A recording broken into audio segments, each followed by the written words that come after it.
고린도전서 1장 1절부터 3절을 제가 봉독해 드리겠습니다. 하나님의 뜻을 따라 그리스도 예수의 사도로 부르심을 받은 바울과 형제 소스베네는 고린도에 있는 하나님의 교회 곧 그리스도 예수 안에서 거룩하여지고 성도라 부르심을 받은 자들과 또 각처에서 우리의 주 곧 그들과 우리의 주 되신 예수 그리스도의 이름을 부르는 모든 자들에게 하나님 우리 아버지와 주 예수 그리스도로부터 은혜와 평강이 있기를 원하노라. 아멘.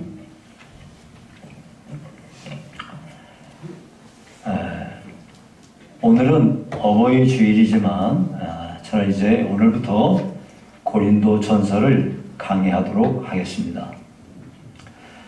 고린도 전서는 바울 사도가 고린도 교회에 보낸 첫 번째 서신이고요. 두 번째 서신은 고린도 후서입니다. 그런데 이 고린도 전서는 고린도 교회 안에 일어나고 있는 다양한 교회 안에서의 문제를 해결할 목적으로 기록된 서신입니다. 그러므로 우리가 고린도 전서를 잘 연구하고 배우게 되면은 참된 교회는 어떠해야 되는구나 하는 교회의 상을 바르게 정립할 수가 있습니다. 모쪼록 이번에 고린도 전서를 여러분들께서 잘 공부하셔서 교회에 대한 올바른 관점, 즉 올바른 교회관을 정립하는 기회를 가지시기를 바랍니다.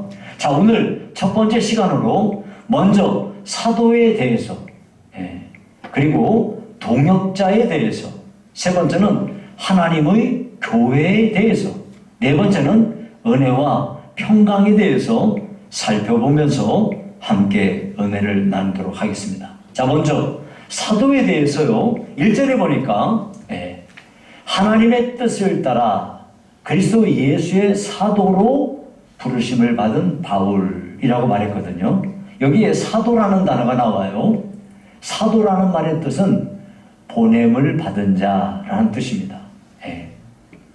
자, 그러니까 어떤 특별한 목적을 위해서, 그 목적 달성을 위해서 특별한 사람을 보내는 것을 의미하는 건데, 예를 들면은 우리나라 대통령이 자기가 직접 가기가 그러니까 특사를 세워가지고 특별한 목적을 위해서 어느 나라에 특사를 보내는 것, 그와 같은 역할을 하는 것이 바로 사도다 하는 것입니다. 그런데 여기 본문에 보니까 사도는 사도인데 그 앞에 뭐라고 했냐면 그리스도 예수의 사도라고 했어요. 그리스도 예수의 사도라는 말이 무슨 말일까요? 예수님에게 속한 사도, 예수님에 의하여 보냄을 받은 사도, 그런 뜻이에요. 예수님이 세운 사도라는 말이니까 자신은 예수 그리스도가 하신 일을 전하는 자이며 예수 그리스도의 삶을 본받는 그런 삶을 통해서 예수 그리스도를 세상에 증거하는 자다 하는 뜻이 그 안에 담겨 있습니다. 그러면은 예수 그리스도께서 하신 일을 하신 것인데 예수님이 하신 어떤 일을 전하는 자라는 말인가요? 여러분 고린도전서 1장 23절에 보면 이런 말이 있어요. 우리는 십자가에 못 박힌 그리스도를 전하니 유대인에게는 거리끼는 것이요 이방인에게는 미련한 것이로되 그랬어요.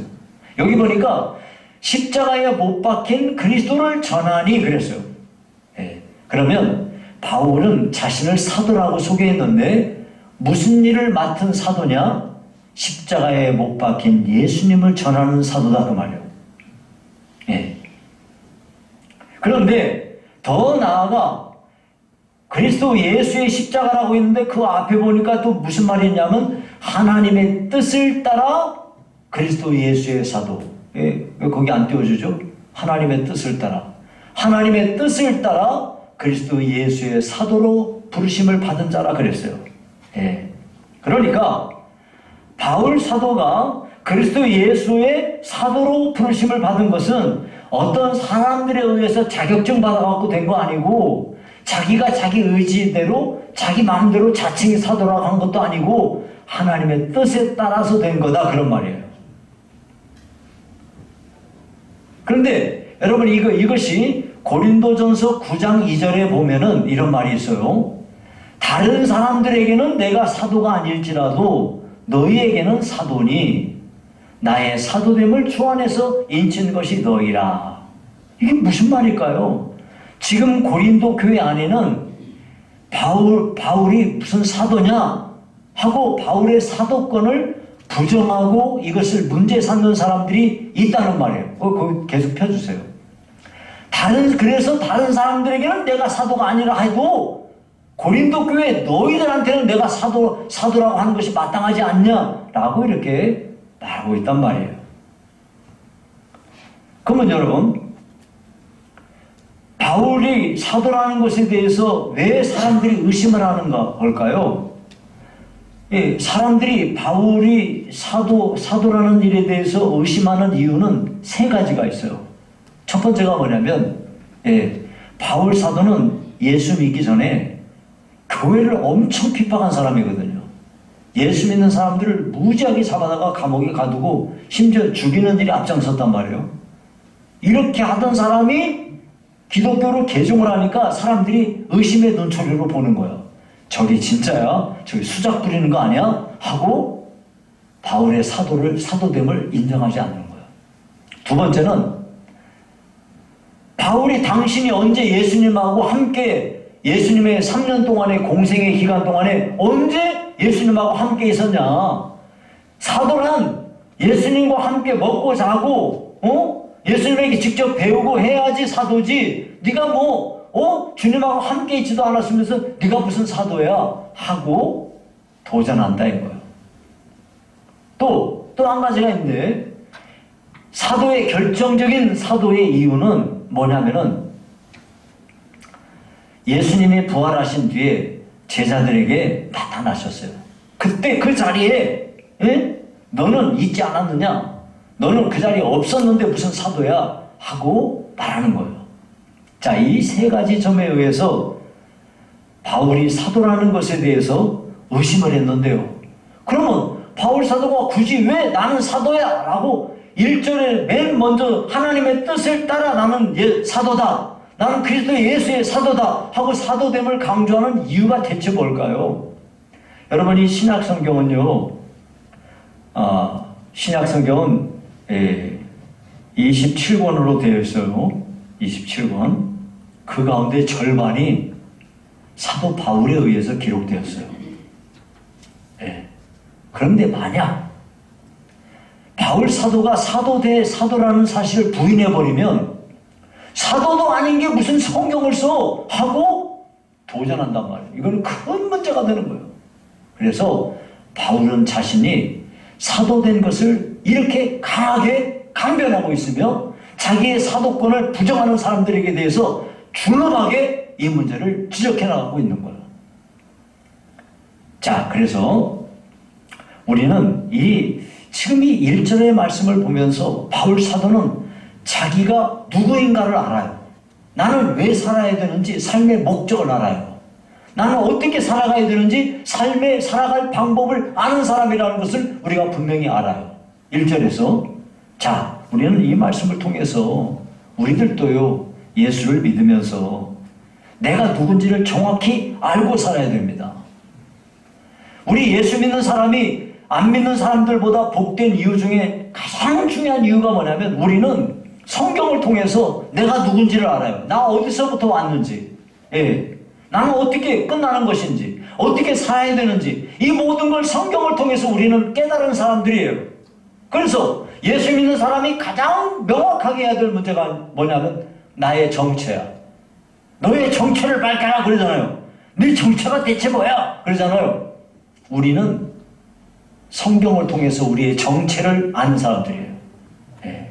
우리 정체가 바르게 딱 세워져야 된다 이 말이에요. 우리는 하나님 앞에 선택받은 하나님의 자녀이며 예수님으로 인하여 죄의 용서를 받은 하나님의 자녀입니다. 그래서 영원한 천성을 약속받은 하나님의 거룩한 성도라는 사실을 우리가 기억해야 돼요. 그래서 우리가 예수 믿는 사람으로서 그냥 대충 교회만 왔다 갔다 하는 사람이다 그러면요, 그것은 안 돼요. 우리는 내가 예수 믿는 사람으로서의 자기 정체를 확고하게 하고 살아야 되겠다 하는 것을 우리가 기억해야 되겠습니다.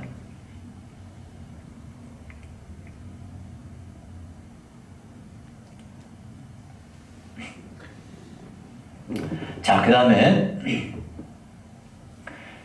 우리가 이제 두 번째로 살펴볼 것이 뭐냐면 동역자에 대한 문제인데요. 1절 하반절에 보면 이렇게 말했어요. 바울과 형제 소스데네는 그랬어요.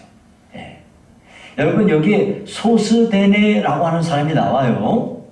그런데 이 소스데네를 바울 사도는 이 고린도 전서를 함께 기록한 공저자로 지금 이렇게 언급하고 있다 이 말이에요. 그러면 여러분 이 말은 고린도 전서는 바울 사도가 다 기록한 게 아니고 소스데네가 일부를 기록했구나 라고 생각할 수 있는데 그런 의미가 아니에요. 그런 의미가 아니고 바울 사도는 지금 이 고린도 전서를 기록할 때 원래 이 고린도 전서를 기록할 때 이 고린도 교회의 사정을 이 소스데네로부터 듣고 또 이걸 다 저술하고 난 뒤에 이 소스데네에게 이것을 읽어보게 한 뒤에 거기에 대한 확고한 전적인 공감을 받았다는 의미로 해석하면 되는 겁니다. 근데 여러분 많은 학자들이 대부분의 학자들이 이 소스데네를 어떤 사람으로 보냐면 사도행전 18장 17절에 나오는 그 사람하고 동일 인물로 봐요. 사도행전 18장 17절에는 모든 사람이 회당장 소스데네를 잡아 법정 앞에서 때리고 이 말이 나와요. 이게 무슨 얘기냐면 바울 사도가 고린도에 가서 전도를 할 때 전도할 때 바울 사도는 언제나 어디를 가든지 항상 거기에 유대인들이 모여 살면은 반드시 유대인들은 회당을 만들어 놓거든요. 그러니까 바울 사도는 맨 먼저 회당에 찾아가서 전도를 해요. 근데 고린도에 있는 회당이 있는데 그 회당의 회당장이 누구냐면 여기 나오는 소스데네라고 하는 사람이에요. 이 소스데네라는 사람이 바울을 통해서 예수님을 믿게 되고 여러분 이게 엄청난 일이잖아요. 이 회당장이라는 얘기는 이 사람이 유대교 교도로서 수십 년 동안 태어나서 여태까지 수십 년 동안 그 유대교를 믿던 사람인데 이런 사람이 개종을 했으니 얼마나 엄청난 일이에요. 그 뒤로 소스데네는 적극적으로 이 바울 사도를 돕고 사역을 했거든요. 그러니까 이런 면에서 볼 때 이 소스데네가 큰 이렇게 했어요. 그러니까 이거를 보고서 유대인들이 막 화가 나가지고 소스데네 잡아다가 막 때렸다 그 말이에요. 이 회당장 소스데네가 지금 바울이 고린도전서 1장 1절에서 말하고 있는 형제 소스데네라고 하는 사람과 동일 인물이라면 그 사람은 아마도 바울 사도에게 전도받은 뒤에 고린도를 떠나서 바울 사도와 함께 그의 사역을 돕는 일꾼이 된 모양이에요. 자, 여기서 중요한 것은요, 바울 사도는 여기서 지금 소스데네라는 사람을 이름을 빼버리고 자기가 나 바울은 해버릴 수도 있는데 형제 소스데네는 하고 동역에 대한 이야기를 하고 있어요. 바울 사도는 그의 사역을 독불장군같이 혼자서 하지 않고 있다 이 말이에요. 그는 언제나 동역자들과 함께 사역을 진행한 거예요. 이것이 참 중요합니다. 여러분 함께 일하는 거는요, 함께 일하는 거는 서로 간에 호흡이 맞고 손발이 맞을 때까지는 어때요? 이게 시간이 많이 걸려요. 호흡이 맞을 때까지 서로 부딪히는 일이 얼마든지 있을 수 있고 상처받는 일이 있을 수도 있고 일이 더딜 수도 있고 어려워요. 그러나 일단 서로 호흡이 맞고 손발이 맞으면 어때요? 일이 훨씬 쉬워지고 훨씬 아름답게 되는 것을 알 수가 있어요. 그런데 많은 사람들이 좀 일하다가 좀 어려우니까 그냥 나 혼자 해버리지 하고 나 혼자 하면은 쉬워요 안 쉬워요? 누가 뭐라고 할 소리 들을 필요도 없고 나 혼자 하면 다 나 혼자 하면 돼요. 그런데 바울 사도에게서 우리가 꼭 배워야 될 점은 그는 동역자를 세워서 함께 일했다는 거예요. 여러분, 이 점을 가장 잘 보여주는 것이 이 고린도 안에서 벌어지고 있는 이 파벌에 대한 문제인데요. 고린도 교회가 직면하고 있는 큰 문제 중에 하나가 뭐냐면, 이 고린도 교회 안에 전임 사역자인 바울 사도, 그리고 후임으로 그 바울 사도 후임으로 들어온 아볼로. 왜냐하면은 바울 사도가 1년 6개월 동안 그 고린도에 머물면서 교회를 개척해가지고 그 교회를 이 말씀을 가르치고 했거든요. 그리고는 자기가 떠나고 그 후임으로 아볼로가 왔어요. 그런데 이 교회가 이상하게 이 교회가 들어오니까, 아볼로가 들어오니까 여기서 문제가 생겼어요. 어떤 문제가 생겼냐면, 교회 안에 바울파가 있고 아볼로파가 있는 거예요. 우리식으로 말하자면, 원로 목사님 파가 있고 담임 목사님 파가 있는 거야. 여러분, 지금요, 이 교회가 이 세대 교체를 하는 교회들이 되게 많아요. 우리 교회처럼. 그런데 많은 교회에서 원로 목사님하고 담임 목사님이 갈등이 굉장히 많습니다. 보통 갈등이 많은 게 아니에요. 사람이 살 수가 없는 지경에까지 되는 목사들이 있어요. 제가 같이 가까이 하는 목사님들 중에도 원로 목사님 때문에 너무 힘들어하는 목사들이 있어요. 그러고 보면 저는 어때요? 야, 나는 이 복 중에 복을 어떻게 하다가 이렇게 큰 복을 받아가지고 참 정말 이 교회가 이렇게 우리 교회 같이 평안한 교회가 막 그렇게 흔치가 않아요. 여기도 지금 오죽하면 이 고린도 교회도 초대교회도 어때요? 갈등이 있어가지고 교회 안에서 서로 알력이 있어가지고 파벌을 만들어 싸운다 이 말이에요. 거기에 대해서 바울 사도가 뭐라고 하는지 알아요? 고린도전서 3장 6절 7절에 보면 이렇게 말해요. 나는 심었고, 바울 사도가 나는 심었고 아볼로는 물을 주었으되 오직 하나님께서 자라나게 하셨나니 그런즉 심는 이나 물 주는 이는 아무것도 아니로되 오직 자라게 하시는 이는 하나님뿐이시니라. 자기 잘 보세요, 여러분. 씨를 뿌려요. 씨를 뿌리고 만약에 물을 안 주면 소용이 있어요, 없어요? 소용없어요. 그러면 씨는 안 뿌렸는데 물은 줬어요. 소용이 있어요, 없어요? 소용없어요. 씨를 뿌려야 되고 물도 줘야 돼요. 그래야 여기서 어떤 이 결실을 얻게 되는 것입니다. 물론 그 뒤에 하나님께서 역사하셔서 되는 일이니까 심는 이나 물 주는 이나 아무것도 아니고 결국 자라게 하시는 하나님의 역사인 것인데, 바울 사도는 지금 나는 심었을 뿐이야. 내가 심었을 뿐이고 내 뒤에서 물을 준 사람이 얼마나 귀해 하면서 물 준 사람을 지금 치켜 세우고 그 사람에게 모든 이렇게 그 축복을 이렇게 안겨주고 있는 것입니다. 그러니까 씨를 뿌리는 일이나 물을 주는 일이나 서로 필요한 것이고 서로를 세워주는 것이에요. 그러니까 바울 사도는 자기 후임으로 온 아볼로를 경쟁자로 보는 게 아니고, 문제는 뭐냐면 경쟁자로 보는 거야. 경쟁자로. 어떤 교회들은 내 후임이 나보다 뒤에 온 후임이 나보다 사역을 더 잘하면 안 돼. 이게 말이 됩니까, 이게? 이건 지금 교회를 어떻게 생각하는 겁니까? 정말로 그 사람이 올바른 생각을 가진 사람이라면 어떻게 해야 돼요? 나는 여기까지밖에 못했지만 내 후임으로 오시는 분은 나보다 어떻게 하기를 바라요? 나보다 더 잘되고 더 교회가 번창하고 더 왕성해지기를 바라야 이게 정상 아니겠어요? 그래야 되는 거예요, 이게. 그런데 만약에 경쟁자로 본다면 이거는 문제가 생기는 거예요.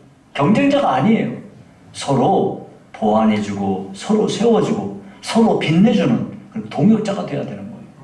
여러분, 이거는 여러분들도 마찬가지예요. 여러분들이 교회에서 일을 하실 때 하나님은 우리에게 각자에게 독특한 은사들을 주셨어요. 하나님께서 우리에게 주신 그 은사에 따라서 여러분들 각자에게 일들이 주어졌어요. 그러면 여러분들에게 주어진 은사를 따라서 여러분들이 봉사하시면 되는 거예요. 그렇지, 다른 사람하고 경쟁을 하고 이렇게 하는 게 아니에요. 경쟁자가 아니에요. 여러분들은 서로를 세워주고 서로를 빛내주는 동역자인 거예요. 여러분, 다른 분들이 잘 되면 여러분도 덩달아 잘 되는 거예요. 여러분, 형제와 자매가 만약에 형제들끼리 서로 참 우애가 좋고 그래서 서로를 막 세워주고 그러면 상대가 잘 되면 나도 잘 돼요. 근데 형제들끼리 서로 서로 그냥 상대를 내려 깔고 내가 그 위로 올라가야 되겠다 이렇게 경쟁의식을 가지고 동력자의식을 버려버리고 하게 되면은 참 그건 불행하게 되는 거예요. 우리 모두는 하나님의 귀한 교회를 위해서 하나님의 교회가 세워지는 중요한 비결 중에 하나는 우리는 항상 동력자들과 함께 일해야 된다는 거. 우리와 함께 일하는 사람을 세워주고 그 사람을 잘 격리하고 그 사람을 빛내주는 거. 그렇게 할 때 여러분 우리가 참 좋은 사람으로 칭찬도 받고 하나님께 영광을 돌리는 거예요. 여러분 축구 선수 중에 손흥민, 우리나라 정말 손흥민 정말 골 넣는 거 보면 정말 모든 스트레스가 다 날아가 버려요. 골 하나 넣으면 어떻게 저런 골을 넣을 수 있을까 싶어가지고 막 마음이 막 며칠 가는 것 같아요. 어떻게 골 저렇게 넣지? 이런 생각이 들어. 근데 손흥민이 칭찬받는 이유는 뭐냐면 손흥민은 절대 자기 혼자서 골 욕심 때문에 어떻게든 내가 나야 되겠다 이런 생각을 안 해. 딱 몰고 가다가 나보다 더 좋은 위치에 누가 있으면 뒤처없이 그쪽으로 패스를 하는 거야. 그러니까 골이 들어가는 거야. 그러니까 손흥민은 다른 사람들한테 지시를 받고 동료들한테도 인정을 받고 사랑을 받는 거야. 여러분, 감독들이 제일 싫어하는 사람이 누구냐면 골 욕심 때문에 무조건 지가 넣을 욕심으로 자기보다 분명히 위치가 좋은 사람이 있는데도 패스 안 해주고 지가 넣으려고 하다가 노골 되는 거야. 이게 제일 그러면 나중에 어떻게 되냐면 그 선수가 아무리 재능이 많고 축구를 잘해도 그걸 딱 보고 있다가 감독이 그 사람은 벤치에 앉혀버리고 안 뛰게 만드는 거야. 여러분 우리가 그렇습니다. 하나님의 교회는 함께 일하는 거예요. 네, 함께. 약간 더뎌도 괜찮아요. 느리면 좀 어때? 네. 하지만 함께 호흡을 맞춰서 같이 갈 때 하나님이 기뻐하시고 하나님께서 영광을 거두신다는 것을 알 수 있고요. 자, 그 다음 이제 우리가 세 번째로 하나님의 교회에 대해서 살펴봅니다. 2절입니다. 고린도에 있는 하나님의 교회, 곧 그리스도 예수 안에서 거룩하여지고 성도라 부르심을 받은 자들과 또 각처에서 우리의 주, 곧 그들과 우리의 주 대신 예수 그리스도의 이름을 부르는 모든 자들에게 그랬어요. 여기 보니까 고린도에 있는 그랬는데 대체 고린도가 어떤 데일까요? 자, 여러분 간략하게 제가 말씀드릴게요. 고린도 지방은요, 유럽과 아시아가 만나는 위치에 자리 잡고 있어요. 이렇게 동양과 서양의 문물이 교차하는 곳에 있다 보니까 여기에는 참 무역하기 좋은 조건이 된 거예요. 예. 그래서 여기에 큰 변화들이 있었는데 그 가운데 한 변화가 예수님 탄생하시기 전 주전 2세기경에 그 중반쯤에 이런 일이 벌어졌는데요.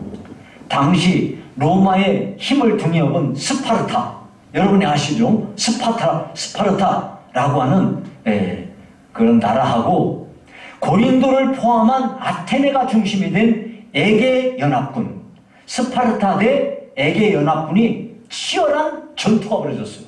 여기서 에게 연합군이 져요. 그래가지고 고린도시는 완전히 파괴되고 정말 많은 사람들이 철저하게 약탈을 당했어요. 이런 일이 있고 난 뒤에 한 100년쯤 지나가지고 주전 예수님 탄생하시기 전 44년에 로마 황제가 고린도를 시로 세우면서 여기에 은퇴 군인들을 거기다가 몰아넣었어요. 그래가지고 은퇴 군인들이 모인 그런 거주지로 거기를 활성화시키게 되었는데, 그러다 보니까 노예들도 모이고 노예 신분에서 자유인이 된 사람들도 거기에 모여들면서 활기를 찾기 시작했어요. 그 당시에 약 60만 명이 살았대요. 굉장히 큰 도시죠. 그 당시에 60만 명이 모였으니까 큰 도시입니다. 그래서 당시에 로마 제국에서 네 번째로 큰 도시가 바로 고린도시였어요. 그런데 이 도시는 다른 도시들하고 달리 로마에 의해서 급조된 도시이기 때문에 경제적으로도 급성장했어요. 여러분, 사람들이 갑자기 돈 많아지면 어때요? 사치, 방탕 막 이어지죠. 그래서 술판, 뭐 그냥 막 도박판 막 벌어지죠. 예, 이것이 발굴에 의해서 유적지 발굴에 의해서 다 드러났어요. 그래가지고 옛날에 책에 나오는 이야기들이 고린도 사람처럼 산다. 그러면 돈만 알고 순간의 쾌락만 탐식하며 사는 경박한 인간이라고 말하는 것을 이렇게 했다는 것이에요. 그 정도로 고린도 문화가 매우 타락했다는 거죠. 게다가 고린도는 물질 숭배하는 배금주의 사상, 개인주의 사상, 각종 우상 숭배 이런 것들이 난무하면서 아주 정말 육신적으로는 번창했지만 영적으로는 매우 타락하고 병든 그런 곳이었던 거죠. 특별히 성경이 기록될 때 당시에 고린도시는요, 음란한 도시로 유명했다고 그래요. 그래서 고린도 여자 그러면 몸 파는 여자로 여길 정도로 성적으로 매우 타락한 곳이었고요. 단적인 예로 고린도에는 적어도 12개의 각종 그리스 로마 신을 섬기는 신전들이 있었는데 그 중에서 아크로 고린도라고 불리는 그런 곳이 있는데 이게 한 600m 정도 되는 언덕 위에 아프로디테 여신을 섬기는 거대한 신전이 있었다고 그래요. 여러분들이 그 사진에서도 아마 볼 거예요. 예, 아프로디테 여신 섬기는 신전이 있었는데 이 신전 안에는 1000명의 여사제들이 있었대요. 이 사람들이 뭐 하는 사람들이냐면 종교의식의 하나로 매춘을 했는데 밤이 되면요 이 여자들이 창녀가 돼가지고 도시에 내려가서 몸을 팔았다는 거예요. 그러니 이게 참 아주 정말 얼마나 그렇습니까?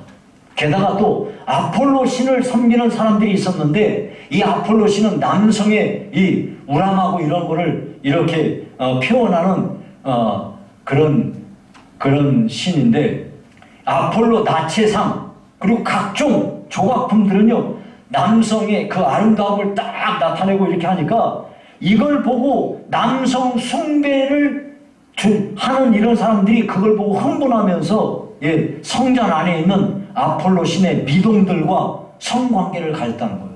한마디로 말하면 동성연애를 했다는 거예요. 이것이 공공연하게 종교의식의 이름으로 이런 일이 벌어졌다는 거죠. 그러니까 이게 여러분이 생각해 보실 때 고린도시가 어때요? 야 진짜 타락한 곳이구나 알 수 있겠죠.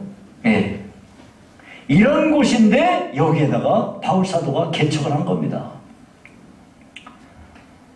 게다가 고린도에는 사람들이 많이 모이다 보니까 여러분 요즘에도 사람들 많이 모인 곳에는 어디를 가나 어느 나라 사람들 다 있나요? 사람들 모인 나라에는 어느 나라를 가든 안 빠지고 있는 사람들이 있죠. 어느 나라 사람들이 있나요? 한국인요? 어디를 가든지 중국인은 다 있어요. 중국인들은 다 있어요.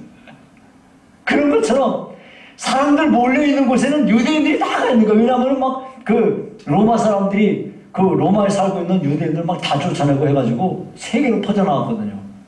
그래서 이 유대인들이 퍼져나가면 꼭 거기다가 유대교 회당을 짓는 거예요. 그러니까 이 유대교 회당을 중심으로 바울 사도는 선교 활동을 한 거죠. 자, 그래서 이렇게 음란한 곳이었는데 여기에다가 바울 사도가 교회를 개척하게 됩니다. 1년 6개월 머물면서 여기에서 교회를 세우고 성도들을 말씀으로 가르쳤는데요. 자, 그렇다면 교회란 뭘까요? 교회는 여러분 교회당하고 구별해야 돼요. 여러분 어떤 사람들은 그냥 우리가 쉽게 말하니까 야 교회 가자 그래. 교회 가자. 정확히 표현하면 어디 가자 해야 돼요? 교회당에 가자 그래야 돼요. 교회당. 지금 우리가 보인 여기는 교회가 아니고 이 건물은요 교회당이에요. 예배당이에요. 예배를 드리기 위해서 지어놓은 건물이라 이 말이에요. 이것이 바로 예배당이고 교회란 뭐냐? 여러분 여기 본문에 나오는 대로 그렇죠. 여러분 2절을 봐보세요. 2절 다시 펴보세요. 2절. 그리스도 예수 안에서 거룩하여지고 성도라 부르심을 받은 자들. 이게 바로 교회라 이 말이에요. 그러니까 이 말을 다시 다른 말로 하자면 뭐가 교회예요? 예, 예수 믿어서 죄 용서받고 하나님의 백성 된 사람들의 모임, 우리들이 지금 예수 믿고 하나님의 백성 된 사람들의 모임, 이렇게 모임이 되었잖아요. 여기가 바로 교회다 그 말이에요. 예. 그러니까 교회라는 건 나 혼자는 교회가 돼요, 안 돼요? 나 혼자는 교회가 아니에요. 나 혼자는 교회가 아니라고요. 우리 예수 믿는 사람들의 모임을 교회라고 그러는 거예요. 그런데 고린도 교회를 하나님의 교회라고 했어요. 고린도에 있는 지역교회인 고린도 교회를 하나님의 교회라고 이렇게 부르는 것은요, 매우 중요한 의미를 담고 있는데요. 네. 자, 하나님의 교회라고 하는 것은 왜 그런 거냐? 교회는요, 첫 번째가 중요한 게 뭐냐면 어떤 개인이나 단체의 소유가 될 수 없다는 말이에요. 오직 하나님의 소유다라는 것을 밝히는 것이 하나님의 교회라고 말씀한 이유예요. 여러분, 교회로 모인 성도들이 하나님을 예배하고 섬기기 위해서 마련한 예배당, 그리고 여기 예배당 안에 있는 비품들, 이런 거는요 전부 목사 소유가 아니에요. 장로 소유 아닙니다. 여러분, 어떤 사람이 헌금을 많이 했어요. 그 사람 소유 아니에요. 예, 하나님께 드려진 하나님의 거예요. 어떤 사람이 그 교회를 형성하는데 큰 기여를 했어요. 예를 들어서 예배당 짓는데 10억 들어가는데 8억을 어떤 사람이 냈다고 칩시다. 그 사람이 8억을 냈다고 해서 교회에 소유권을 행사하려고 하면은 안 됩니다. 그건 안 되는 거예요. 자기 손에서 떠났으면 그걸로 끝난 거예요. 여러분들도 여러분들이 하나님 앞에 헌금을 드리고 어떤 일을 봉사하고 뭐 했잖아요? 그럼 그걸로 끝난 거예요. 그 날로 딱 끝난 거예요. 내 손에서 떠났으니까. 여러분하고 아무런 상관이 없어요. 즉, 교회에서 그걸 내다 버리든 그것을 부수고 딴 걸로 하든 여러분하고 아무 관계 없다 이 말이에요. 왜? 여러분 하나님께 드린 거 그걸로 하나님이 다 받으셨어요. 충분히 받으신 거예요. 옛날에 어떤 분들은 예배당을 어떤 장로님이 기증했어요. 예배당 올 때마다 항상 은혜를 뭘로 받냐? 목사님 설교와 예배를 통해서 은혜 받는 게 아니고 교회 올 때 뭐 보고 은혜 받아요? 강대상 보고 은혜를 받아요. 이게 잘못된 거라 이 말이에요. 강대상을 하나님께 드렸어도 드리고 하나님께 헌금한 그날로 딱 나오고는 끝난 거야. 믿습니까? 여러분 이 점이 잘 명확하게 돼야 돼요. 두 번째, 하나님의 교회라고 말하는 이유는요, 하나님의 교회라는 말은 이 교회를 구성한 성도들, 예를 들어서 목사, 장로, 권사, 이런 사람들이 뭐 목사가 설교를 잘해서 교회가 됐다, 뭐 장로나 뭐 우리 권사님이 뭐 병 고치는 은사가 있고 예언하는 능력이 있고 기도를 많이 하고 그래가지고 이 세워진 교회다, 그런 게 아니다 이 말이에요.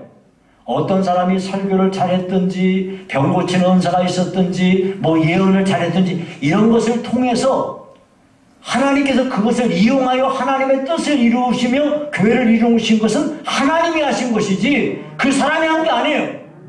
예, 그렇게 여러분이 생각하면 안 되는 거예요.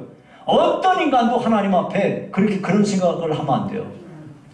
이것을요 분명하게 알 수 있는 게 이 하나님의 교회에 대한 이야기를 할 때 그 뒤에 여러분이 2절을 한번 다시 보세요. 2절을 한번 다시 보시면 한번 펴주실래요? 2절? 네, 잘 안 되네. 거기 보니까 고린도에 있는 하나님의 교회 곧 그리스도 예수 안에서 거룩하여지고 뭐라고 부르심을 받은? 성도라 부르심을 받은 자들 그랬어요.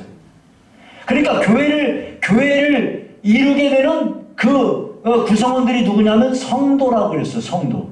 여러분 이 성도라는 말은요 거룩한 자라는 뜻이잖아요. 성도, 거룩한 무리라는 뜻이잖아요.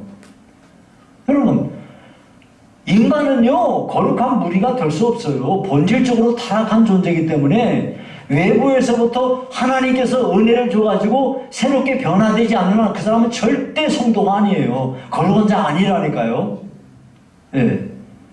즉 하나님의 교회가 교회인 이유는 거룩하지 않은 인간을 거룩하도록 성령님께서 역사하셔가지고 그 사람을 변화시켜서 행하신 일이기 때문에 결국은 인간이 한 게 아니고 설교 잘해서 한 게 아니고 예언기도 잘해갖고 된 게 아니고 누가 하신 거예요? 하나님이 하신 거예요. 그러니까 이 교회는 무슨 교회예요? 하나님의 교회라고 말하는 거예요. 자, 그래서 고린도에 있는 하나님의 교회라고 일컫는 말, 이 말을 우리가 잘 기억을 해야 되겠죠. 자, 그 다음에 이제 또 우리가 하나님의 교회라고 말을 할 때 꼭 우리가 기억해야 될 게 한 가지가 있어요. 그게 뭐냐면 허물이 아무리 많아도 하나님의 교회는 하나님의 교회라는 말이에요. 사실 여러분, 고린도 교회는요, 바울 사도에 의해서 세워졌지만 그 뒤에 아볼로가 후임으로 온 뒤에 교회가 성장하면서 많은 교인들이 모이다 보니까 교회 안에 문제가 막 생기기 시작한 거예요. 예. 교회 안에 세속적인 가치관이 들어오고 교회의 정체성을 흔들어 놓는 어려운 일들이 막 생겼어요.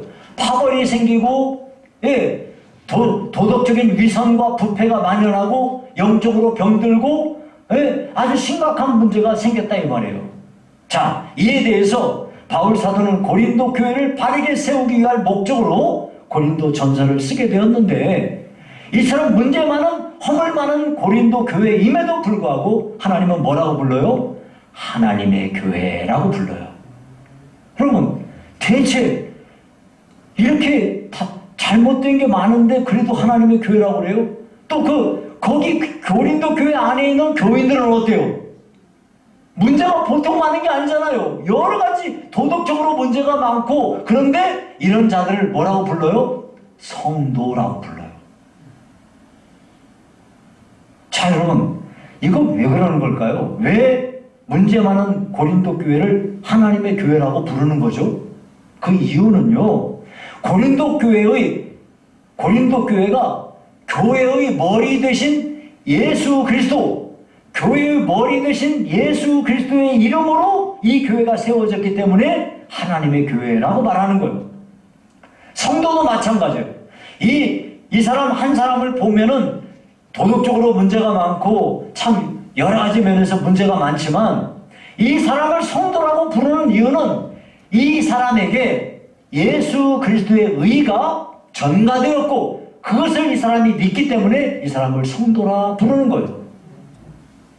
그러니까 여러분, 우리가 볼 때 아이고 저런 게 무슨 교회냐, 아이고 저런 게 아이고 뭔 집사야 저런 게, 이렇게 여러분이 말할 수 있지만 하나님이 보실 때는 어때요? 문제 많고 어려움이 있는 교회임에도 불구하고 하나님 눈앞에는 여전히 하나님의 교회. 저 사람 볼 때 아이고 저런 게 무슨 집사야 라고 말할지 모르지만 하나님이 보실 때는 그 사람을 뭐라고 불러요? 하나님 보실 때는 여전히 성도라고 부르시는 거예요. 그러니까 여러분, 우리가 우리 눈으로 함부로 파악해서는 안 돼요. 네. 자, 그 다음에 마지막으로 간략하게 마치죠. 네 번째로 생각할 것이 은혜와 평강에 대해서입니다. 3절에 봅시다. 우리 하나님 아버지와 주 예수 그리스도로부터 은혜와 평강이 있기를 원하노라 그랬어요. 여러분, 여기서 은혜와 평강이 나오는데요, 은혜란 건 뭘 말하는 거냐면, 받을 만한 아무런 자격도 없는 자에게 거둬주시는 하나님의 사랑을 보고 이걸 은혜라고 말하는 거예요. 이와 같이 하나님의 사랑을 선물로 받을 때 그 사람 마음속에 평강이 찾아와요. 그러니까 여러분, 이 평강이라는 말은 하나님과 평화한 상태, 곧 나아가서 사람들과 평화한 상태, 그래서 그 마음과 영혼 속에 근심도 없고 걱정이나 염려나 갈등이나 이런 거 없고 안식을 누리는 상태를 보고 평안하다, 평강이라고 말하는 거예요. 이걸 보고 화평, 샬롬이라고 말하는 거예요. 그러니까 여러분,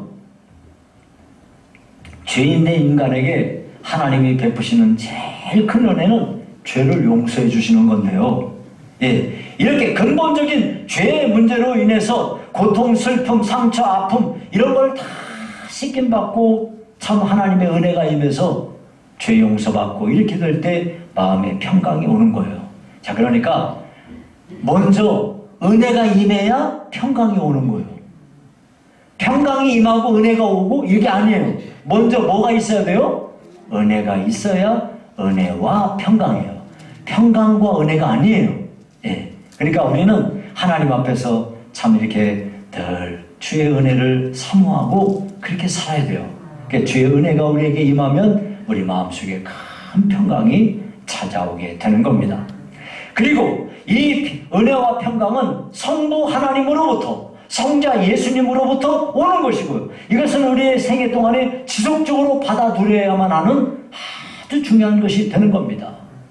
여러분, 우리는 하나님의 은혜를 잘 사모하고 그로 인해서 마음의 평강이 다 임하여지기를 주의 이름으로 축원합니다. 자, 그러면 이제 말씀을 맺습니다.